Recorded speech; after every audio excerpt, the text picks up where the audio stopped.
அதிகாரம் 20. போரை பற்றிய விதிமுறைகள்.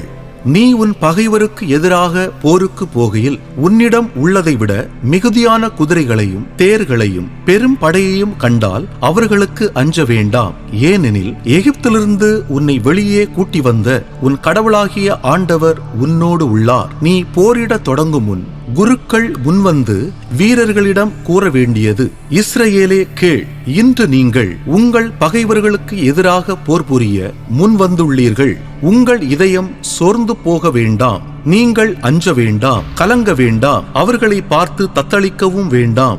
ஏனெனில் உங்களின் பொருட்டு உங்கள் பகைவருக்கு எதிராக போர் புரியவும் உங்களை காப்பாற்றவும் உங்கள் கடவுளாகிய ஆண்டவரே உங்களோடு செல்கிறார். அதன் பின் படைத்தலைவர்கள் வீரர்களிடம் கூற வேண்டியது: புது வீட்டை கட்டி அதை அர்ப்பணம் செய்யாதவன் தன் வீட்டுக்கு திரும்பி போகட்டும். அவன் போரில் இறக்க நேரிட்டால் வேறு ஒருவன் அதை அர்ப்பணம் செய்ய வேண்டியிருக்கும். திராட்சை தோட்டம் அமைத்து அதன் பயனை அனுபவிக்காதவன் தன் வீட்டுக்கு திரும்பி போகட்டும். அவன் போரில் இறக்க நேரிட்டால் வேறு ஒருவன் அதன் பயனை அனுபவிக்க வேண்டியிருக்கும். ஒரு பெண்ணோடு மன உறுதி செய்து கொண்ட பின் இன்னும் அவளை மணந்து கொள்ளாதவன் தன் வீட்டிற்கு திரும்பி போகட்டும். அவன் போரில் இறக்க நேரிட்டால் வேறு ஒருவன் அவளை மணக்க வேண்டியிருக்கும். மீண்டும் படைத்தலைவர்கள் வீரர்களிடம் கூற வேண்டியது: உங்களில் அச்சமுற்று உள்ளவர்கள் சோர்ந்திருப்பவன் தன் வீட்டிற்கு திரும்பி போகட்டும். இல்லையெனில் அவன் தோழனும் அவனைப் போல் ஊக்கம் இழந்து விடுவான். இவ்வாறு படைத்தலைவர்கள்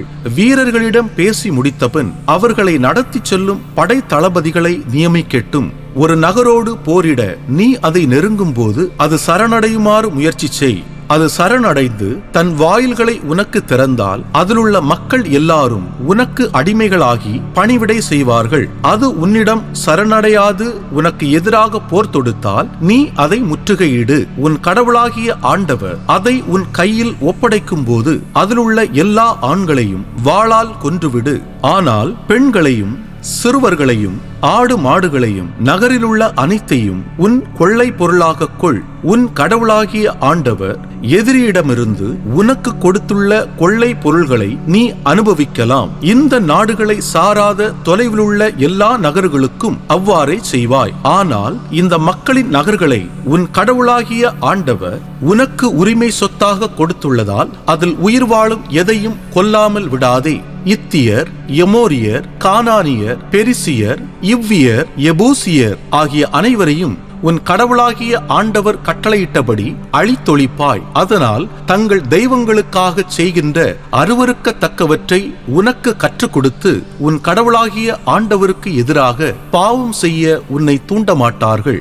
ஒரு நகருக்கு எதிராக போர் தொடுத்து நீ அதை நெடுநாள் முற்றுகையிட்டு கைப்பற்றினால் அதிலுள்ள மரங்களை கோடரியால் வெட்டி அழிக்காதே.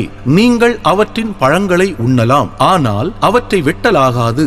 ஏனெனில் வயல்வெளி மரங்கள் உன்னை முற்றுகையிட வரும் மனிதர் அல்லவே. உணவுக்கு உதவாத மரங்கள் என்று உனக்கு தெரிபவற்றை மட்டும் வெட்டி அழிக்கலாம்.